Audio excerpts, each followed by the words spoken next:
कि कोई भी जो इमारत होती है, ऐतिहासिक हो, धार्मिक हो या कला संस्कृति से जुड़ी हुई हो, वह कभी भी किसी वर्ग विशेष, धर्म विशेष और क्षेत्र विशेष का नहीं होता है।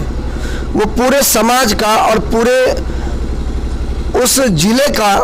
या संबंधित राज्य का या पूरे देश का प्रतिनिधित्व करता है। वो अपने आप में ये बताता है हमारी भावी पीढ़ी को कि हमारे पुरखों ने हमारे लिए क्या बनाया और क्या छोड़ करके वो गए। जैसे पिताजी का दिया हुआ किसी को भी धरोहर अगर मिलता है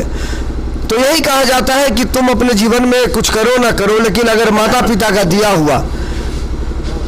कोई धन संपदा है तो उसको बचा कर रखो।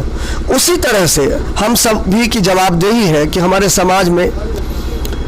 जो भी इस तरह के ऐतिहासिक स्थल हैं उनका संरक्षण होना चाहिए। मैं याद दिलाना चाहता हूं अपने अग्रज डॉक्टर हीरानंद आचार्य जी को। उन्हीं की प्रेरणा से काली पूजा महोत्सव में संजय झा जी पधारे थे, तत्कालीन एमएलसी जो मंत्री भी रहे, और राज परिसर की तरफ मैंने फोकस किया, आग्रह किया कि सर इतना बड़ा यह ऐतिहासिक स्थल है। और वो पहली बार, उससे पहले आए थे कुछ दिन पहले, तो राज परिसर में हम सभी साथ थे और देख करके उनको आश्चर्य लगा कि इतनी बड़ी धरोहर राजनगर में, हमको नहीं पता था। तो हम लोगों ने यही कहा कि सर कोई कोशिश होनी चाहिए कि कम से कम इसका एक वेबसाइट बने। वेबसाइट के माध्यम से ये सारी चीज़ें देश दुनिया में कहीं भी कोई अगर राजनगर घूमना चाहे या बिहार पर्यटन देखे तो उसमें राजनगर भी दिख जाए। तो तकनीकी बातें उठी उसमें, और उन्होंने कहा कि ये तो निजी है, किसी रियासत का है, इसे तो वेबसाइट बनाकर नहीं डाला जा सकता है। तो आप एक पहल करें, प्रयास करें, आप सामाजिक लोग हैं, और अगर राज परिवार से अगर एक मीटिंग हो जाती है तो उस मीटिंग के माध्यम से हम लोग एक कोशिश करेंगे। इस रास्ते में धन कहीं आड़े नहीं आएगा। 1 करोड़, 2 करोड़, 10 करोड़, 20 करोड़, जितनी निधि की जरूरत पड़ेगी मैं मुख्यमंत्री महोदय के स्तर पर पहल करके राजनगर को दिलाऊंगा, और ऐसा यह स्थल डेवलप करेगा, एक पर्यटन का विश्वस्तरीय केंद्र बनेगा। तो भाई जी के साथ हमने इस बात को शेयर किया कि कुमार कपिलेश्वर जो यहाँ के मालिक हैं इस धरोहर के, राज परिसर के, उनके साथ भाई जी एक मीटिंग तय होनी चाहिए। भगवती की कृपा यही थी कि काली पूजा के समाप्ति से 1 सप्ताह के अंदर ही कुमार साहब का दरभंगा का कार्यक्रम बना। भाई जी ने ये जानकारी दी कि दरभंगा कुमार साहब आ रहे हैं, प्लान बना लो और संजय बाबू को ही बोल दो, हम लोग चल करके आमने सामने बैठते हैं। और बड़ा सौभाग्य रहा कि जिस रियासत की इमारत की तरफ एक आम आदमी नहीं देख सकता था, उस राज परिवार के ड्राइंग रूम में जाके हम लोग बैठे, कुमार साहब के साथ मीटिंग हुई, बहुत अच्छे से बात भी हुई, और कुमार कपिलेश्वर ने सारी चीज़ों को एडमिट किया कि बोला कि नहीं बहुत अच्छा प्रस्ताव है। प्रस्ताव ये था कि आपके बाप दादा की धरोहर है, या तो आप स्वयं डेवलप करके इसको बचा लें,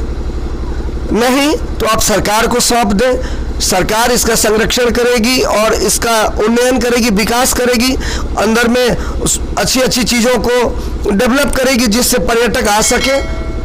और या एक तीसरा एक सिस्टम है पीपीपी मोड होता है, पब्लिक प्राइवेट पार्टनरशिप। उसमें यह होता है कि धरोहर आपका, निधि लगाएगी सरकार, और उससे जो मुनाफा आएगा उसमें 50% सरकार का, 50% उस मालिक का। तो ये पीपीपी मोड जो है वो कुमार साहब को बहुत सूट किया। बोला कि नहीं प्रस्ताव बहुत अच्छा है और हम इसके लिए हम तैयार हैं। लेकिन दिक्कत क्या होती है कि उनके जो आसपास रहने वाले लोग हैं वो नहीं चाहते हैं कि वह स्थल उनके हाथों से बाहर चला जाए, इसलिए उन लोगों ने पुनः कुमार साहब को डेविएट कर दिया और वो बातें वहीं की वहीं रह गई। लेकिन जब समाज जागृत होता है, समाज जग जाएगा, तो दुनिया की कोई ताकत इस स्थल को डेवलप करने से नहीं रोक सकती है। प्रशासनिक स्तर पर भी कई बार पहल हुई सॉरी, लेकिन जिला स्तरीय पदाधिकारी डीएम हो या कोई हो, वो भी कहीं ना कहीं इस बात पे जाकर के रुक जाते हैं जब उनको कोई कह देता है कि हम रिट दायर कर देंगे, हाई कोर्ट सुप्रीम कोर्ट आपका करा देंगे आप अगर जबरदस्ती डेवलप करिएगा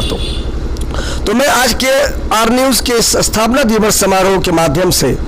अपने जिला पदाधिकारी जो बहुत युवा तेज तरार अभी आए हैं अमित कुमार साहब, उनसे मैं आग्रह करूंगा कि जैसे दरभंगा में श्यामा माई मंदिर को सरकार ने कानून के तहत अपनी शक्तियों का प्रयोग करते हुए अडॉप्ट कर लिया